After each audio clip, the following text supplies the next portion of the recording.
in 2006 because they didn't want O.J. Simpson making money off the murders. But in a statement just obtained by CNN, O.J. Simpson's daughter grew up right before our eyes, but always in the long, dark shadow of her father's infamous trial. When news first broke that Simpson was the prime suspect in the brutal murder of his wife, the media turned its relentless spotlight on his entire family, especially his children. While the courtroom saga played out publicly, she was forced to grow up quietly, away from the chaos. And once the trial ended, she chose to step even further out of the spotlight, living life on her own terms, far from the headlines. Many have forgotten about her over the years, until now. She recently resurfaced, and you won't believe what O.J. Simpson's daughter looks like today. Take a deep breath before you see her now. O.J. Simpson's simpler days. Before the world even knew her name, they already knew her face because of her father's crimes. Sidney Brooks Simpson was born on October 17, 1985, to NFL superstar O.J. Simpson and his late wife, Nicole Brown Simpson. But in 1994, everything changed. O.J. was arrested and charged with the murders of Nicole and her friend Ronald Goldman, and suddenly, Sidney's life was thrust into the public. But long before the infamous trial, though, Simpson was a national icon, hailed as the GOAT of football. Born in 1947 in San Francisco, O.J. was the son of Eunice, a psychiatric ward orderly, and Jimmy Lee Simpson, a custodian and part-time drag queen who later came out as gay and passed away from AIDS in 1986. O.J. grew up in the tough Potrero Hill projects, battled rickets as a child, and was once a troubled teen running with a gang called the Persian Warriors. After several arrests, a chance encounter with baseball legend Willie Mays helped steer him in a new direction. He found purpose in sports, first at Galileo High School, then at City College of San Francisco, and later at USC, where he became a college football legend. With unbelievable speed, he led the nation in rushing yards, won the Heisman Trophy in 1968, and became a household name. He even broke a world record in the 4x110 relay, and once inspired a painting titled O.J. Simpson Breaks for Daylight. Yet despite his athletic success, his name would become forever linked to a scandal that would overshadow his glory days forever. O.J. Simpson's NFL career. Before the world knew him for anything else, O.J. Simpson was a star in the making, fast, focused, and already attracting attention beyond the football field. But in 1969, his path became official when the AFL's Buffalo Bills, coming off a 1-12-1 season, had the first pick in the NFL/AFL draft. They took Simpson, but he didn't come cheap. Simpson demanded the biggest contract in pro sports history at the time, $650,000 over 5 years, about $4.1 million in today's money.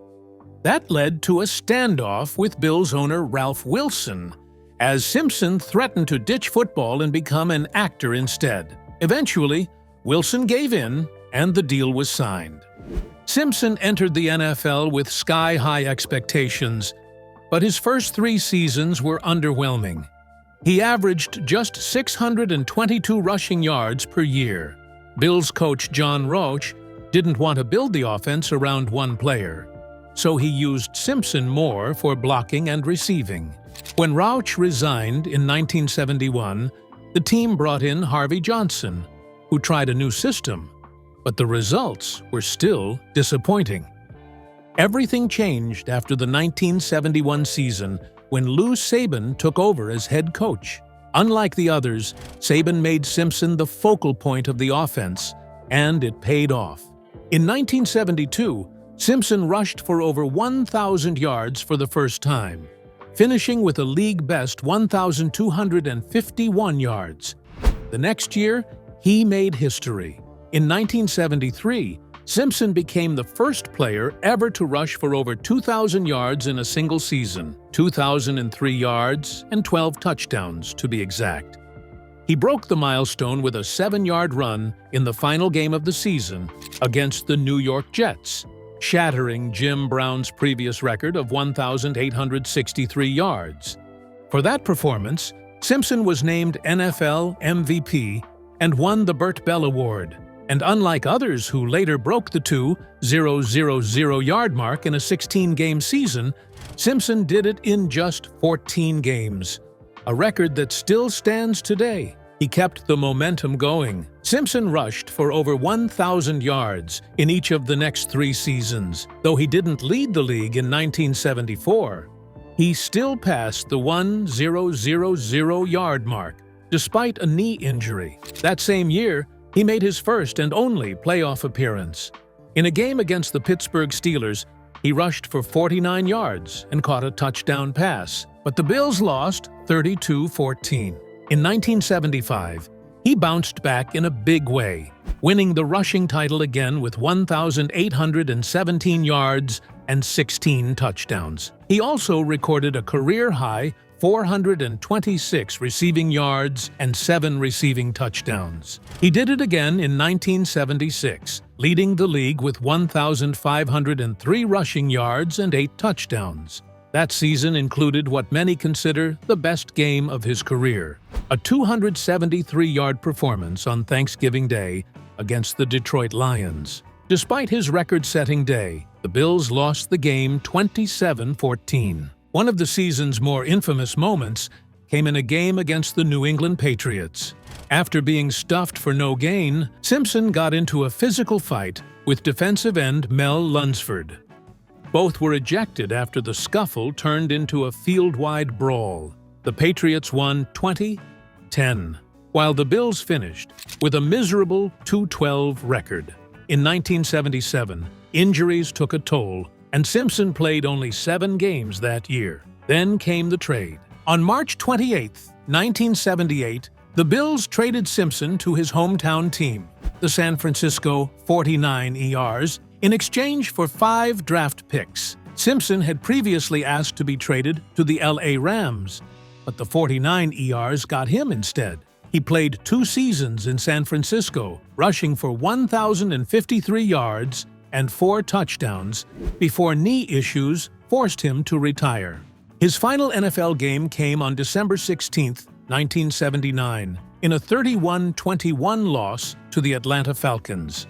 Fittingly, his last play was a 10-yard run on 3rd and 10 for a first down. By the time he retired, Simpson had racked up 11,236 rushing yards, second on the all-time list at that point. He played in 6 Pro Bowls, won 4 rushing titles, and remains the only player to rush for over 2,000 yards in a 14-game season. He was inducted into the Pro Football Hall of Fame in 1985, his first year of eligibility. In 2019, he was named to the NFL's 100th anniversary all-time team. Nicknamed the Juice, Simpson's offensive line was famously dubbed the Electric Company, because they turned on the juice. He even returned kickoffs early in his career, averaging 30 yards per return with 1 touchdown. Off the field, Simpson became a crossover star. In 1975, he won the TV competition series Superstars and donated part of his prize money to the Special Olympics. And even before his NFL career, Simpson had already dipped into acting. While still at USC, he appeared on Dragnet in an uncredited LAPD recruit role. He later landed a part on Medical Center, opposite Cicely Tyson, while still negotiating his contract with the Bills. He carefully shaped his public image, avoiding blaxploitation films and instead taking smaller, more serious roles. By the mid-1970s, People magazine called him the first black athlete to become a lovable media superstar. He starred in major films like The Towering Inferno, Capricorn 1, and Roots, and later launched his own production company, Orenthal Productions, focusing on TV movies like Goldie and the Boxer. In 1978, he even hosted Saturday Night Live, becoming the second professional athlete to do so. Simpson had it all: fame, fortune, athletic greatness, and Hollywood charm. But of course, that's not where his story ends. If anything, that's just where his story begins. O.J. Simpson's love history and infidelities. O.J. Simpson was one of the most celebrated NFL players of all time, and one of the most controversial public figures in American history.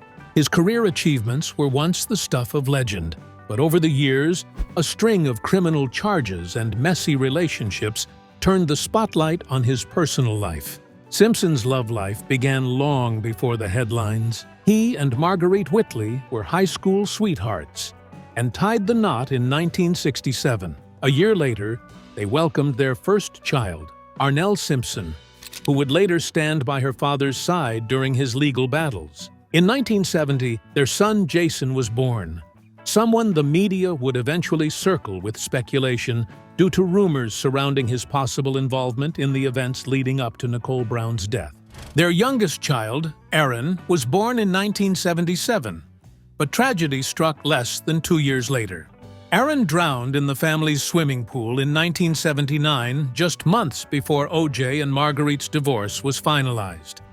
The separation was reportedly due to Simpson's infidelity.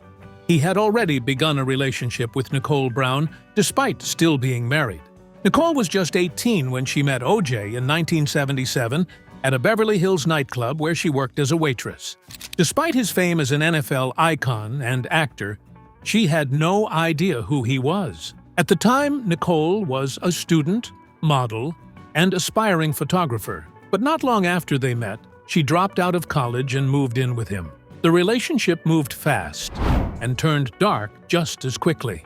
Her sister, Denise Brown, once revealed that within 8 months, Simpson exploded with rage after seeing a male friend kiss Nicole on the cheek. "When we got back to the house, all hell broke loose," she said.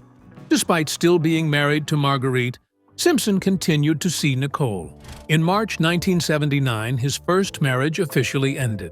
Just 5 months later, Aaron passed away in a tragic accident, compounding the pain that already shadowed the Simpson household. In 1984, with Simpson retired from football, he carried the Olympic flame along the Pacific Coast Highway for the Los Angeles Summer Games. Nicole ran behind him, having been by his side for 7 years by then. The next year, the two made things official. On February 2, 1985, they were married. Nicole was radiant, and her family recalled just how thrilled she was that day. Later that same year, the couple welcomed their first child together, Sydney Brooke Simpson. 3 years later, in 1988, they had a son, Justin. By all accounts, motherhood brought Nicole immense joy. "Her kids were her life," said her sister, Tanya Brown. "She always wanted them to be happy and just be kids." But happiness was short-lived. On New Year's Day in 1989, police were called to their home after Nicole ran out from the bushes crying, "He's going to kill me." She had visible injuries, a cut lip, a black eye, swelling, and bruises on her neck. It was reportedly the 8th time police had been called to their residence, but it was the first time O.J. was arrested. He pleaded no contest and received community service, probation, and a small fine. Later that year, Nicole called her sister Denise and asked her to take pictures of her injuries. "I just went, whoa," Denise said years later. In 1992, Nicole filed for divorce, citing irreconcilable differences. Yet even after the separation, their ties remained complicated. In 1993, Nicole called 911, saying Simpson had broken into her house and was ranting and raving like a madman. When asked who it was, she replied, "It's O.J. Simpson. I think you know his record." Around this time, Simpson was romantically linked to model and actress Paula Barbieri. She reportedly broke up with him via voicemail the very day Nicole was murdered. Still, she later stood by him during his infamous trial, showing up in court and speaking to the press. Their relationship had always been rocky, and after the trial ended, Paula quietly stepped away from the spotlight and from O.J., but she wasn't the last woman to be connected to him. After his acquittal, Simpson began dating Christy Prody in the late 1990s. They met in 1996, not long after the trial, when she was just 21. Their relationship lasted over a decade, ending in 2008, but it was plagued with allegations of abuse. Christie was reportedly hospitalized at least once, and she later claimed Simpson was controlling and emotionally abusive. Before Nicole, Simpson had a brief fling with Heidi Mark, a former Playboy model. He was also rumored to have had an affair with Veronica Porsche, the second wife of boxing legend Muhammad Ali, sometime in the late 70s or early 80s. In 2008, Simpson found himself back in legal trouble, this time for armed robbery and kidnapping. He was sentenced to 33 years in prison, though he was released on parole in 2017. Since then, he's mostly kept a low profile, occasionally appearing at public events and being spotted with various women, though no serious or confirmed relationships have followed. The most televised trial in history. In June 1994, the most shocking thing happened, and it sent the nation into a frenzy. The world was blindsided by the brutal murder of Nicole Brown Simpson, O.J. Simpson's ex-wife. The news of her death spread like wildfire, immediately throwing the former NFL superstar into the center of one of the most shocking and controversial cases in American history. Many believed O.J.'s long history of jealousy and domestic abuse had finally erupted into something fatal. Others whispered about a possible serial killer, but what was clear was this: 2 people were dead, and all eyes were on O.J. That fateful night, June 12th, Nicole had attended her daughter's dance recital, sitting alongside O.J. as though nothing was wrong. Later, she dined with family and friends at Mezzaluna, a Brentwood hotspot where 25-year-old waiter Ron Goldman worked. When Nicole's mother left her eyeglasses behind, Goldman volunteered to return them to Nicole's house. It would be a deadly errand. Around 10:45 p.m., just a few doors down, O.J.'s house guest, Kato Kalin, heard a loud thump outside his wall and went out to check. A few minutes later, a neighbor noticed Nicole's Akita dog wandering the streets, alone, agitated, and with bloody paws. Meanwhile, at 11:01 p.m., O.J. stepped outside his Rockingham estate and got into a limo that would take him to the airport for a flight to Chicago. By 12:10 a.m., Nicole's dog had led neighbors to her bloodied body, lying near the gate alongside Ron Goldman's. Within hours, police arrived at Simpson's mansion, where they discovered a blood-stained Bronco and a single leather glove that matched one left at the crime scene. It was enough to warrant a search, and enough to shift the focus fully onto O.J. Simpson. He returned from Chicago later that day to a swarm of reporters, police, and unanswered questions. By June 15th, famed attorney Robert Shapiro had replaced his original lawyer. On June 16th, Nicole and Ron were laid to rest. Simpson, with 2 of his children by his side, attended Nicole's funeral, but if the city was mourning, the nation was holding its breath. The next day, June 17th, everything changed. Simpson was charged with 2 counts of murder, but instead of turning himself in, he fled. The chase that followed became a surreal moment in American pop culture. O.J., in the back of a white Ford Bronco, led police on a slow-speed freeway pursuit as friend Al Cowlings drove. Millions watched live on television as the NBA Finals were interrupted, and fans lined the streets to cheer him on. That evening, he finally surrendered at his home and was arrested. A month later, he stood in court and famously pleaded absolutely, positively, 100% not guilty. Prosecutors Marcia Clark and Christopher Darden announced they would not pursue the death penalty, but would instead seek life without parole. The jury that would decide his fate was selected. A diverse group of 12 people, sequestered from the world and now witnesses to the trial of the century. By January 1995, the courtroom battle began. The prosecution opened with a clear narrative. This was a man who D out of obsession and control. Darden told jurors he D her because he couldn't have her. The defense fired back with a different story. Led by the electrifying Johnny Cochran, they claimed it was a rush to judgment. tainted evidence, and a desperate system clinging to a high-profile win. Behind the scenes, tensions mounted. Cochran replaced Shapiro as lead counsel. Denise Brown, Nicole's sister, took the stand in tears, describing years of abuse. The jury toured the homes, O.J.'s Rockingham estate, and Nicole's blood-stained Brentwood condo. DNA experts testified that blood found at the scene was a 1-in-170 million match to Simpson. But the turning point came with the glove. In a dramatic courtroom moment, O.J. tried on the leather gloves found at the scene. They appeared too tight. "If it doesn't fit, you must acquit," Cochran famously told the jury in his closing argument. Then came the bombshell. Tapes of Detective Mark Furman using racial slurs and bragging about police brutality surfaced, completely contradicting his earlier testimony and planting doubt deep in the jurors' minds. On October 3, 1995, after less than 4 hours of deliberation, the verdict was in. Not guilty. The world watched as O.J. walked free. But while he had won in criminal court, he wasn't off the hook. In 1996, the families of Nicole Brown and Ron Goldman filed a civil suit. The trial dragged on until February 1997, when another jury unanimously found O.J. liable for both deaths.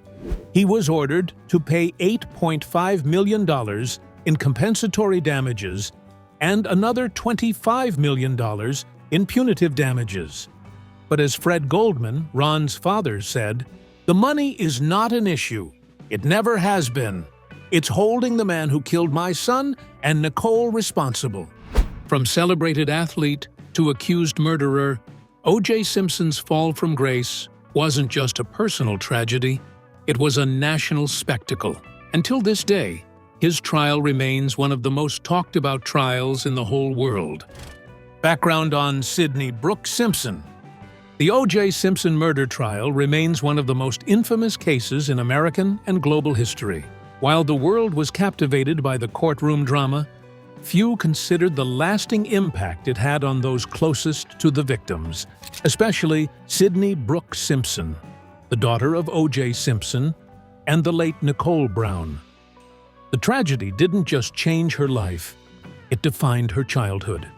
At only 8 years old, Sidney was thrust into the harsh spotlight of media attention, alongside her younger brother, Justin. Born on October 17, 1985, in Los Angeles, Sidney was the daughter of a celebrated NFL icon and a beautiful, rising model. But her world was shattered on June 12, 1994, when her mother was murdered. That night, Sidney and Justin were at Nicole's Brentwood home, unaware of the tragedy unfolding just outside. The media frenzy that followed the murders of Nicole Brown and Ron Goldman was relentless. Dubbed the trial of the century, O.J.'s court battle dominated headlines, and the children, though innocent bystanders, became unwilling participants in a national spectacle. They faced the loss of their mother while watching their father stand trial for her murder, all under the glare of flashing cameras. Though the trial ended in O.J. quote, as acquittal, Sidney's life never returned to normal. Her childhood was marked by grief and constant public scrutiny. Determined to reclaim some sense of normalcy, Sidney tried to escape the shadow of her last name. She began using the alias Portia to live quietly and work anonymously, at one point holding a restaurant job in Atlanta where no one knew her identity. But in 2014, a journalist revealed her true identity, ending years of privacy. Still, Sidney kept moving forward. After graduating from Gulliver Academy, she enrolled at Boston University and earned a degree in sociology in 2010. She later explored careers in event planning and catering before venturing into entrepreneurship. Sidney eventually established her own real estate business, Simpson Properties, LLC, managing multiple properties. She's also believed to co-own a restaurant in Los Angeles with her brother, Justin. Her success in real estate and hospitality reflects her determination to build a life far removed from the chaos of her past. In recent years, Sidney has kept a low profile, though she briefly made headlines again for her impressive weight loss, attributed to a keto diet and a healthier lifestyle. Her transformation wasn't just physical, it symbolized her quiet strength and resilience. In recent years, the internet started linking her to the Kardashian family, with some even speculating that she could be Khloe Kardashian's half-sister. So where exactly did this claim stem from? Keep watching to find out. What really was O.J. Simpson's relationship with the Kardashians? Long before reality TV turned the Kardashian name into a billion-dollar brand, their family was entangled in something far more dramatic, something that would change their lives forever. At the heart of that story was O.J. Simpson, the football legend turned fugitive who died in April 2024 at the age of 76. And while the world remembers him for the infamous murder trial that kept America glued to its screens, the Kardashians remember him as something much more complicated. An old friend, a business partner, a fixture in their home, and, in some ways, a ghost that never really left. Robert Kardashian and O.J. Simpson weren't just acquaintances, they were practically brothers. Their friendship began in the late 1960s at the University of Southern California. Robert was the clean-cut business student and team water boy. O.J. was the star running back and campus icon. They met again on a tennis court through a mutual friend, and from there, the bond was sealed. The two became inseparable, investing in businesses together, from frozen yogurt shops to music video theaters. When O.J. was eyeing a new estate in Brentwood, he didn't make a move without asking Robert's opinion. That's how close they were. Naturally, their families blended too. Robert married Kris Jenner, then Kristen Mary Houghton, in 1978, around the same time O.J. was ending things with his first wife, Marguerite Whitley, and starting a relationship with Nicole Brown. The families were tight-knit. The Kardashians called O.J. Uncle Juice, or Uncle O.J., and they called Nicole Auntie Nicole. The Simpsons were there for the birth of Kourtney Kardashian. They went on vacations together. They had dinner parties. They lived side by side, believing they knew everything about each other. Then came June 12, 1994, and nothing was ever the same again. Nicole Brown Simpson and her friend Ron Goldman were found brutally murdered outside her Brentwood home. The man police quickly pointed to was her ex-husband. O.J. Simpson, America's football hero, turned into its most wanted suspect. As the media descended and the country gasped, Robert Kardashian did something that shocked everyone. He dusted off his long inactive law license and joined O.J.'s defense team. It had been 15 years since Robert had practiced law, but that didn't matter. Loyalty did. He stood by his friend in what would soon become known as the trial of the century. The move catapulted the Kardashian name into the national spotlight, but it also tore his family in two. Kris Jenner didn't share her ex-husband's certainty about O.J.'s innocence. She'd been close to Nicole. She'd heard the stories. She'd seen the bruises. She'd felt the tension. While Robert was standing beside O.J. in court, Kris was sitting behind Nicole's grieving family, 8 months pregnant with Kendall Jenner. "We didn't know which parent to side with," Kim Kardashian later said in an interview. "We were stuck in the middle."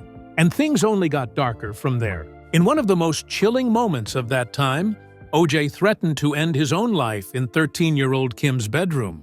She wasn't home, but Robert was. He talked his friend down by begging, "Don't do this in my daughter's room. She'll never sleep here again." I couldn't live with that. The image of a desperate O.J. pacing through their family home was a scene that would haunt them for years. The emotional toll on Kris was overwhelming. She later admitted she felt she had failed Nicole as a friend.